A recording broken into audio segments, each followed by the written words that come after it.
Bonjour Manon Aubry, vous êtes en direct du Parlement européen à Bruxelles. Manon Aubry, eurodéputée La France Insoumise, et avec nous pour cette demi-heure en compagnie de Fabien Escalona du pôle politique de Mediapart. Bonjour Fabien. Bonjour à tous les deux. Manon Aubry, pour celles et ceux qui nous regardent et ne vous connaîtraient pas, quelques éléments de CV. Vous avez 30 ans, vous êtes née en 1989 dans le Var à Fréjus, militante dès 2005 contre le CPE, impliquée dans l'activisme étudiant ces années-là, puis au sein d'ONG comme Médecins du Monde et surtout Oxfam, où vous avez travaillé sur les questions notamment d'évasion fiscale et les inégalités. Vous étiez tête de liste à France Insoumise aux Européennes en 2019, vous avez été élue, et depuis vous co-présidez le groupe de la GUE, la gauche unitaire européenne au Parlement européen, et vous êtes aussi la plus jeune présidente de groupe de l'histoire du Parlement européen, ça se signe. Alors Manon Aubry, pendant ce coronavirus, vous avez visiblement commis une très grosse faute. Je ne sais pas si vous êtes au courant, enfin si vous êtes au courant, vous avez osé participer à un meeting politique 100% féminin, des femmes syndicalistes, élues, activistes, faisant entendre leur voix en ces temps de pandémie. Le meeting était co-organisé par nos amis de la rédaction de Regard. Il s'appelait Corona Viril, et c'était l'occasion de rappeler que les premiers de corvée dans cette crise sont souvent des premières de corvée. On regarde. Effectivement, on a dit que dans cette crise, les femmes, elles font comme d'habitude. C'est-à-dire qu'elles sont en première ligne, à la fois en tant que soignantes, en tant que caissières, etc. Ça a été parfaitement dit. Elles font aussi au gouvernement. Et ça, on l'oublie trop souvent. Claire l'a parfaitement expliqué. Si des femmes avaient agi en France comme le gouvernement est en train d'agir aujourd'hui, elles auraient été raillées et méprisées. Sauf qu'on oublie de dire que celles aujourd'hui qui gèrent le mieux la crise, ce ne sont pas des chefs, ce sont des chefs de ZFE. C'est-à-dire que c'est les gouvernements en Finlande, en Danemark, en Nouvelle-Zélande, en Allemagne, à Taïwan. Ce sont à chaque fois des femmes qui gèrent le mieux cette crise avec une certaine humilité, avec un certain pragmatisme. Bref, elles font parce qu'on a été, dans notre très grande majorité, élevés comme ça pour faire et être humble et être utile.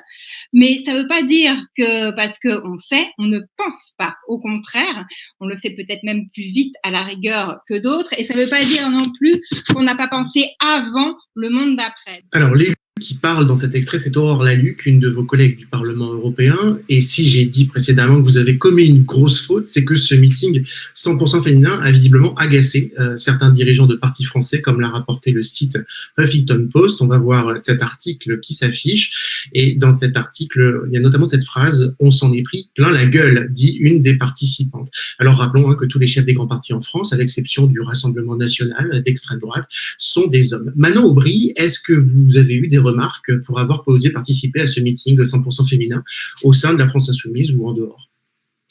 J'en ai eu malheureusement, comme toutes mes collègues, et je crois que ça en dit long sur la séquence politique qu'on vient de vivre, qui, on le dit souvent, le coronavirus a exacerbé un certain nombre de crises.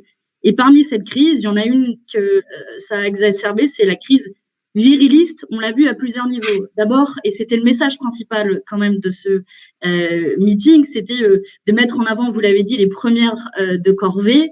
Premières parce que ce sont souvent des femmes, ces couturières professionnelles qui bénévolement ont produit des masques, ces travailleuses du soin qui sont tous les jours au front, si on veut utiliser les mots d'Emmanuel Macron, et qui sont sous-payées, sous-valorisées.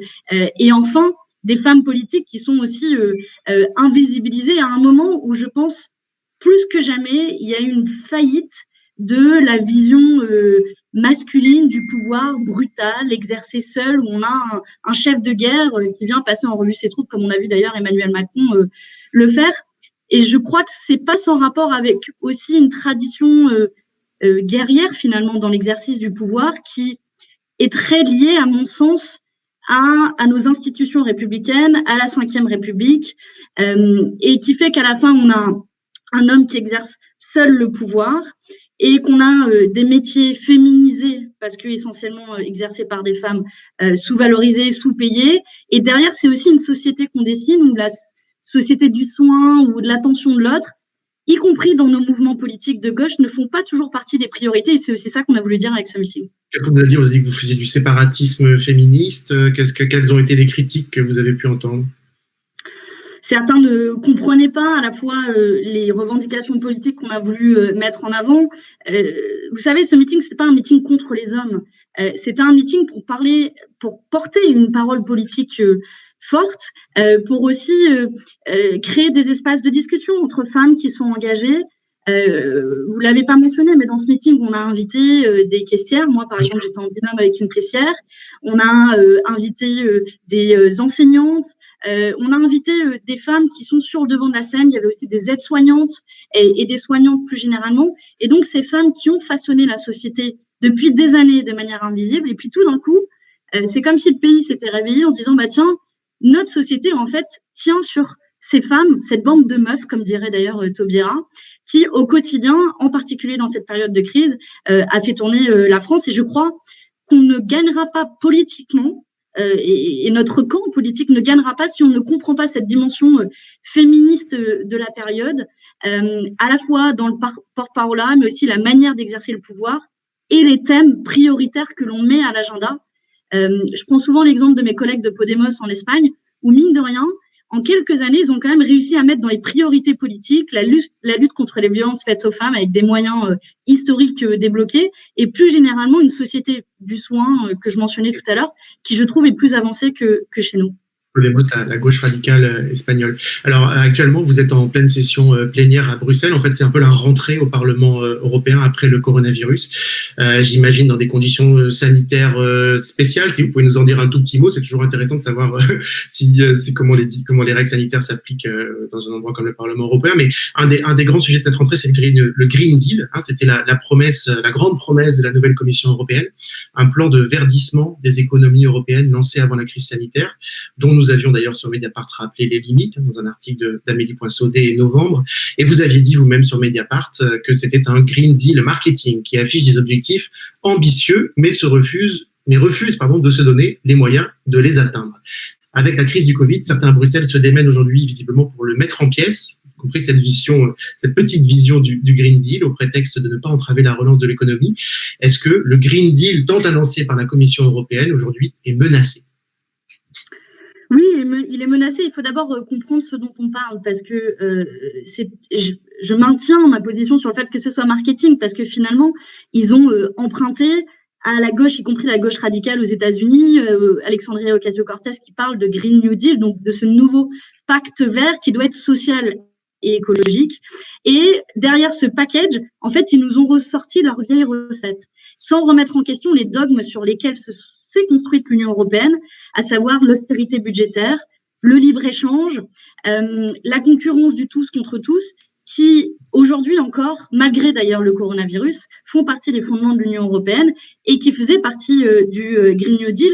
Et finalement, en fait, on s'est retrouvés et on se retrouve au niveau européen beaucoup à débattre sur des grandes valeurs et des grands principes ou même des objectifs dans 50 ans et des plans qui ne sont pas vraiment contraignants. Et au final, on ne discute jamais des véritables moyens à mettre en œuvre et des politiques concrètes. Et pour vous donner des exemples concrets, moi, j'étais rapporteure pour notre groupe sur la résolution du Parlement européen sur le Green New Deal.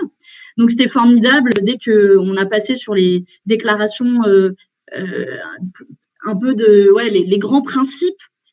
Tout le monde était d'accord, oui, les énergies renouvelables, c'est formidable, etc.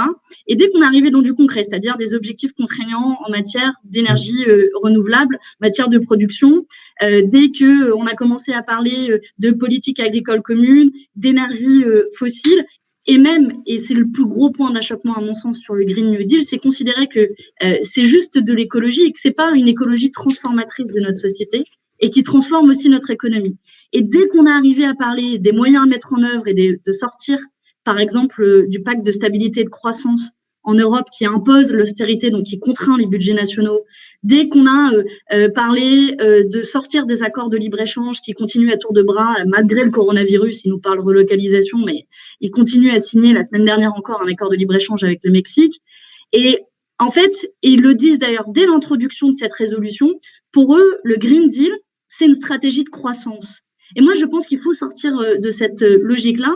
Et c'est comme ça qu'on est arrivé derrière ce package à ne rien changer. Il y a des signes qui ne trompent pas. Ici, les lobbies sont super actifs, c'est un secret pour personne. Et ils veulent construire ce Green Deal avec ceux qui nous ont amené droit dans le mur écologique.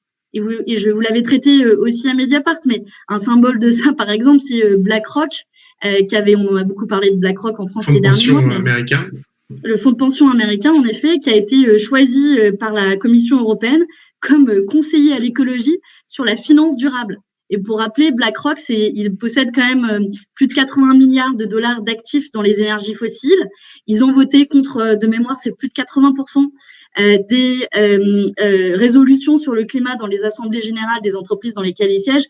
Bref, en fait, c'est se foutre de nous. Et je veux dire, on est en train de vivre une des pires crises de notre histoire, qui est le coronavirus, qui est une sorte de répétition générale du chaos climatique qu'on va avoir. Et les mecs, ils ferment les yeux, ils se disent, surtout, notre modèle, il est formidable, il faut le conserver et il faut aller dans la même direction. Et c'est incroyable. Enfin, avant l'émission, je vous montrais mon bureau, je vous disais à quel point c'était aseptisé pour rigoler. Mais en même temps, je pense qu'ici, on est tellement dans un monde aseptisé, clos et coupé de la réalité. Et malheureusement, il continue à l'illustrer malgré le sérieux de la crise qu'on est en train de vivre.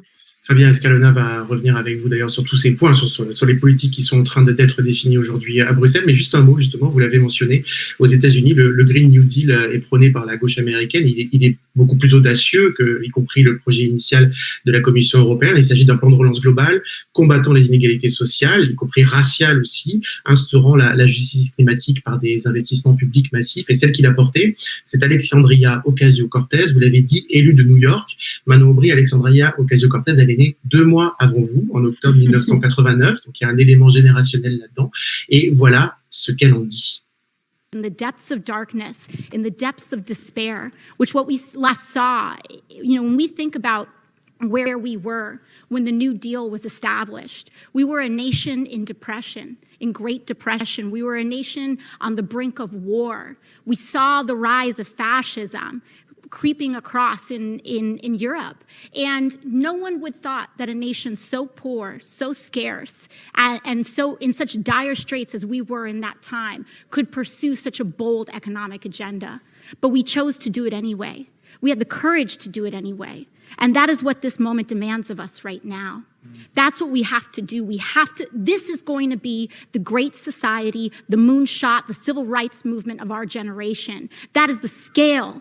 That is the scale of the ambition. Manon Aubry, ce sera le combat de notre génération. Pas sur la Lune, disait Ocasio-Cortez à propos du Green New Deal, phrase prononcée en décembre 2018, donc bien avant cette crise sanitaire. Qu'est-ce qui vous inspire cette vidéo ?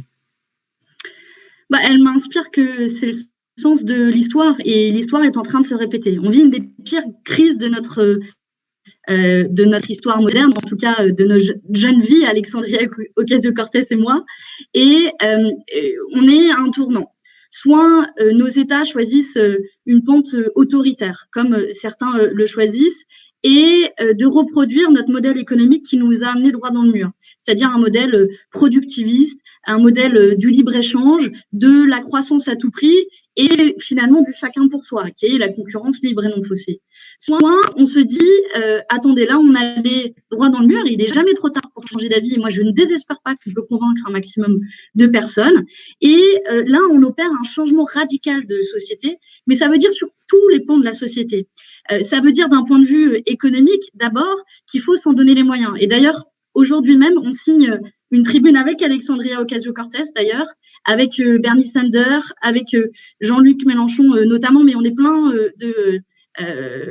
d'activistes, je dirais, parce que je ne me considère pas vraiment comme des politiques, mais des activistes au niveau international, à demander une annulation des dettes, notamment pour pouvoir financer la relance, cette relance qui doit être écologique. Et la pire erreur serait de croire que on peut recommencer, on a fait un reboot, quoi, et on recommence notre modèle comme avant, y compris avec les mêmes erreurs, et finalement, on a une opportunité assez incroyable de changer notre modèle de société, mais pour ça, ça entraîne, et ça doit entraîner des ruptures assez claires, et malheureusement, les signes donnés par les différents pouvoirs en place, et je pense notamment du point de vue européen, sont pas forcément encourageants, mais je crois que c'est pas trop tard.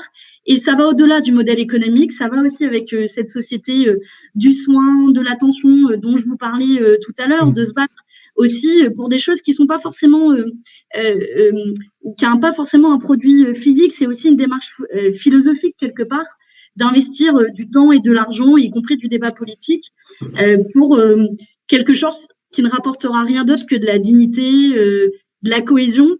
Et ça va aussi pour le respect de l'environnement. Je ne sais pas si je suis très claire dans ce que je dis, mais c'est un rapport en fait à la vie qui, pour moi, doit être changé avec cette crise. Fabien Escalona.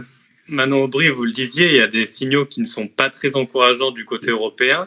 Je voudrais qu'on s'arrête une seconde sur la figure de Phil Hogan, parce que là, c'est l'incarnation de la première voie que vous avez décrite, la fuite en avant dans le modèle actuel. C'est le commissaire. Et lui, il était tout fier, là, dans la presse internationale, d'annoncer qu'un nouvel accord de libre-échange avait été conclu entre l'Union européenne et le Mexique. Alors, il faut encore qu'il soit ratifié. Mais ce qui est intéressant, c'est que lui, il défend vraiment l'idée qu'il faut aller encore plus loin, que les gisements de croissance sont en dehors de l'Europe, et donc c'est pour ça qu'il faut s'arrimer à ces nouveaux pôles de croissance. Alors on pourrait s'en amuser en disant tiens, voilà, en voilà qui a le sens du timing ou qui a rien compris, sauf qu'on parle là de l'exécutif européen.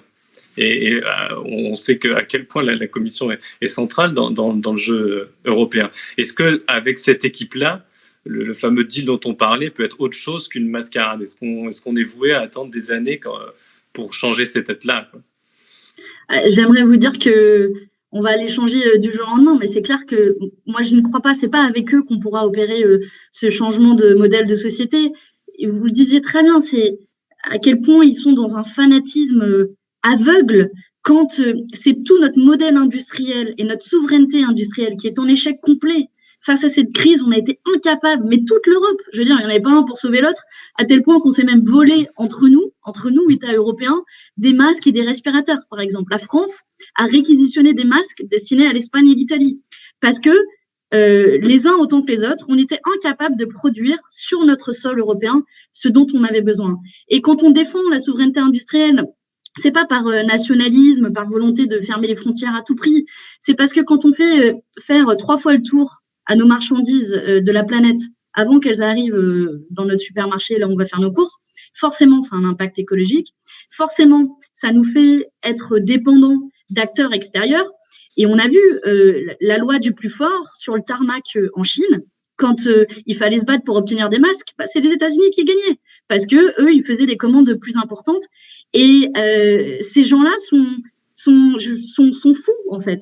Sont fous et je ne vois pas comment, au sortir de cette crise, ils peuvent se dire c'est encore plus de libre-échange qu'il faut. Et pourtant, ils ont osé. Ils ont osé. Et c'est pour ça que si on n'opère pas un changement radical politiquement de ces gens-là en leur disant vous nous avez échoué, maintenant c'est dehors, et on reprend en main notre destin au sens noble de souveraineté, parce que parfois ce mot a eu un mauvais sens, mais au sens noble de la souveraineté, alors en fait, on n'arrivera pas. Et à la fin, c'est la planète et c'est les plus vulnérables qui vont en payer le prix, parce que faut pas oublier qu'on n'est pas égaux aussi face au changement climatique. Ouais, je rebondis sur ce que vous dites, puisqu'on entend parler de souveraineté industrielle. J'imagine que vous évoquez aussi l'idée de souveraineté populaire. Après tout, c'est comme ça aussi qu'on peut changer les responsables qui mettent en œuvre les politiques dont on parle. Il y a un obstacle supplémentaire au niveau européen, vous êtes bien placé pour le constater, c'est ce qu'on appelle les institutions indépendantes, celles qui sont supra-électorales et qui sont supranationales. Et je voulais revenir avec vous sur un épisode dont on a parlé dans cette émission, dont Mediapart continue à parler via Ludovic Lamant, notamment, c'est ce combat qui se joue entre la Cour constitutionnelle allemande et la Banque centrale européenne, les juges allemands considérant que la Banque centrale est sans doute allée trop loin, en tout cas qu'elle n'a pas été assez contrôlée par la Cour de justice européenne, qui est elle-même une institution indépendante que personne ne contrôle. Comment vous, en tant que parlementaire, vous vivez cette bataille-là, qui en fait se joue sur des choses énormes, parce qu'on parle de la capacité des États à s'endetter, on parle de la survie de la zone euro, mais qui se joue sans les citoyens, ça c'est sûr, mais sans même leurs représentants, sans même vous. C'est clair. Et pour moi, là, on touche au cœur du problème, et je pèse mes mots, du futur de l'Union européenne. Et a fortiori du futur de la zone euro, parce que ce qui est en train de se jouer, c'est quel rôle a à apporter et quel rôle doit jouer la politique monétaire européenne. Et le gros du problème, c'est que nous autres citoyens, nous autres politiques, ou eux, parce que moi, je ne me sens pas vraiment responsable de ça, parce que j'ai été opposée, on a abandonné notre capacité à influencer la politique monétaire en tant que telle, à des technocrates, en fait. Et dans politique monétaire, il y a le mot politique. Et aujourd'hui, si on ne récupère pas cette capacité à utiliser la monnaie pour être concrète pour les gens, c'est à créer de la monnaie pour effacer les dettes. Aujourd'hui, on commence à faire peur à tout le monde. La France va atteindre 115% de dette par rapport à son PIB. Et on se dit, ah mince, surtout, il va falloir faire des sacrifices. On entend la petite musique de la droite, des syndicats patronaux qui nous disent, surtout, il va falloir rembourser cette dette. Sauf que, en fait, c'est une fausse épée de Damoclès et qu'il faut sortir de ce chantage. Et pour ça, il faut annuler les dettes. Et oui, c'est possible, même y compris dans le cadre très restreint des traités européens, puisque la Banque centrale européenne, par exemple, détient 20% de la dette de la France. Et donc, elle pourrait le transformer en dette perpétuelle. C'est-à-dire qu'au lieu d'être un horizon de 10 ans, c'est un horizon 100 ans. Et puis, dans le 100 ans, on le rembourse par un autre prêt. Donc, concrètement, on ne le rembourse pas. Ça, c'est un premier pas. Mais le deuxième pas, et pour finir de répondre à votre question, ce que dit cette décision de la Cour constitutionnelle allemande, c'est que maintenant, il faut arrêter de se faire marcher sur les pieds par les banques centrales et qu'on assume, nous, politiques, de remettre la politique monétaire au service du plus grand nombre, au service des citoyens, y compris de faire de la création monétaire pour répondre à la crise à l'heure actuelle, mais pour demain reconstruire une société plus résiliente et notamment faire face aux défis écologiques dont on parlait avant. Ça devrait être un élément majeur du Green Deal ou du Green New Deal. Malheureusement, c'est quelque chose qui est presque tabou en fait au niveau européen et dont on ne débat même pas ici au Parlement européen, alors qu'à mon sens, c'est une des questions majeures à trancher dans les prochaines années. Ouais, et vraiment pas facile à faire au niveau européen. Une dernière petite question sur l'Europe avant qu'on parle un peu quand même politique française. Mais ça me semble important parce que dans cette émission, on a parlé de ces grandes questions autour de l'euro, des banques centrales, de comment on politise la politique monétaire. Mais on a aussi reçu des économistes qui nous parlaient de fiscalité, de nouvelles fiscalités progressives à mettre en œuvre pour mettre à contribution les entreprises et les citoyens les plus riches.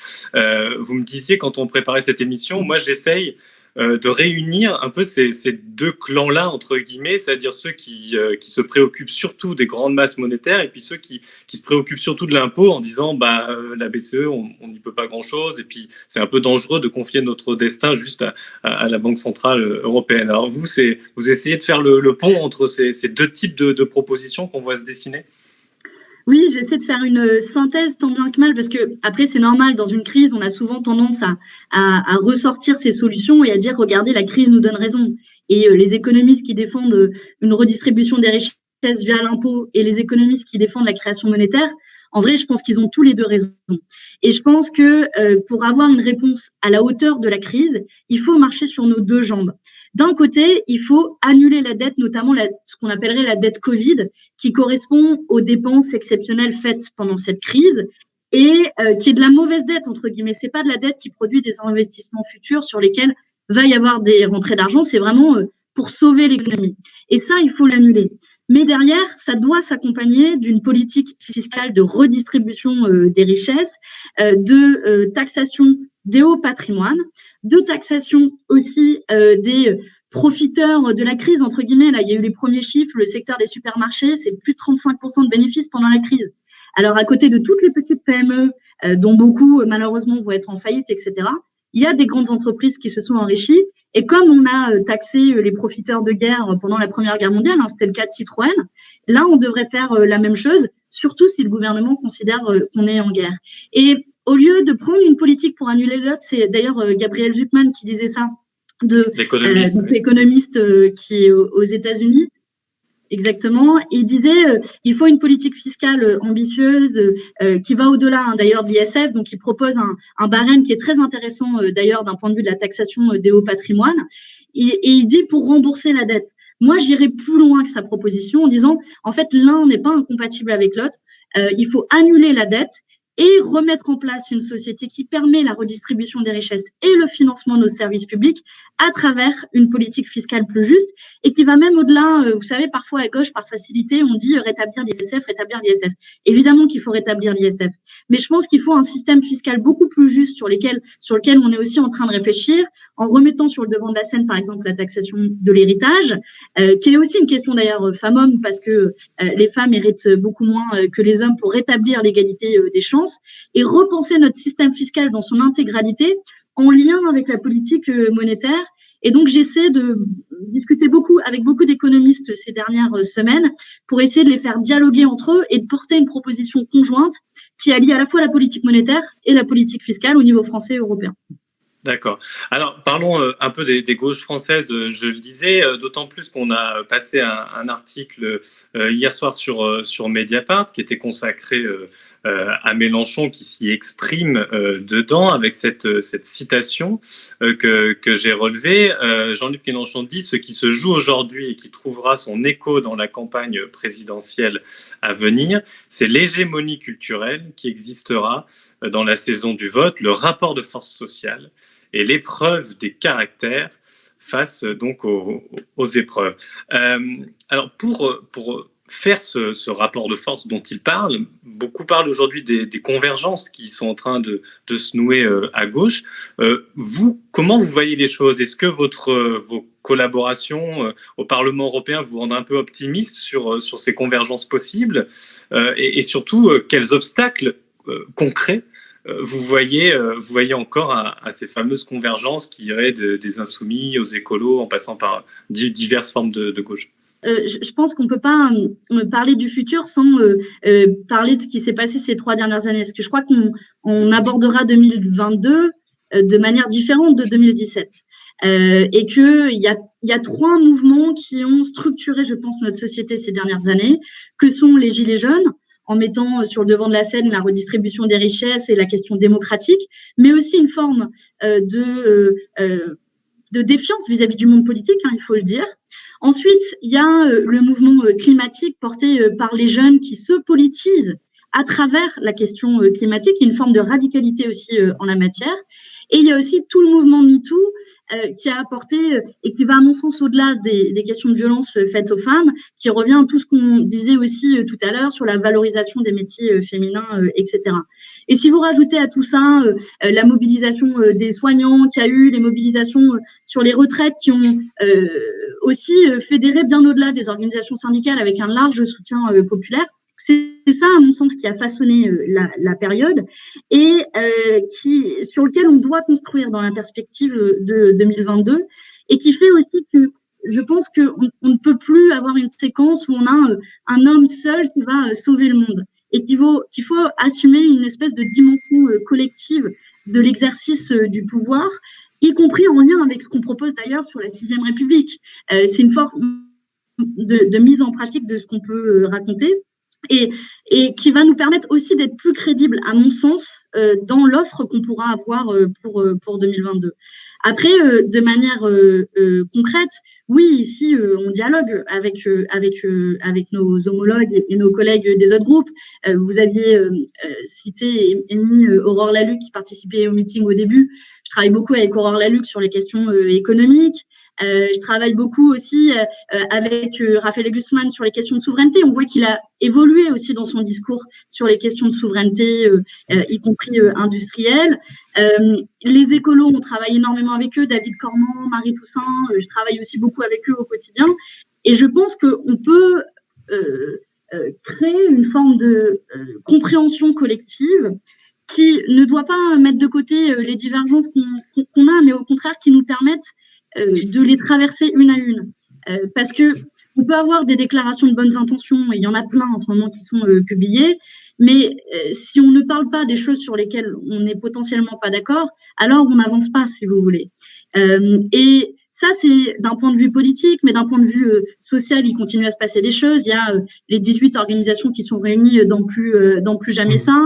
avec des combats communs aussi parmi les intellectuels, avec beaucoup d'une manière ou d'une autre. J'en ai cité quelques-uns parmi les économistes, Gabriel Zucman, Thomas Piketty, Isabelle Couppé-Soubeyran, tous les copains d'Attaque, Aurélie Prouvé, etc. Et donc, il y a plusieurs sphères qui gravitent. Et je pense qu'il faut d'abord faire dialoguer ces sphères entre elles en termes de contenu politique. Et juste une petite question, et ce sera la dernière.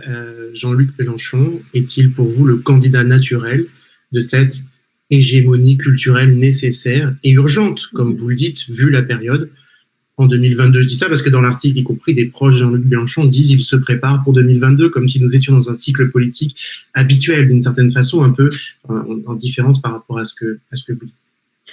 Je vous l'ai dit, je pense que 2022 sera différent de 2017, quoi qu'il arrive.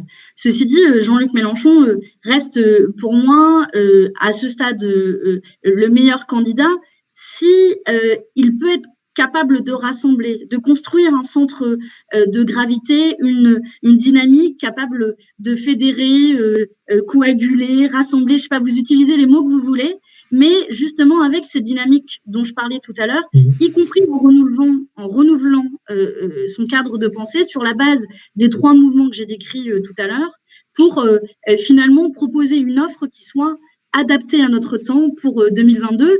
Et bon, j'essaierai d'apporter ma pierre à l'édifice pour avancer dans cette direction. On en verra les résultats dans les prochains mois. Merci beaucoup, Manon Aubry. On a dépassé la demi-heure, donc merci. On va arrêter là. Eurodéputée, la France Insoumise, actuellement en session plénière à Bruxelles. Merci d'avoir été avec nous. Merci beaucoup.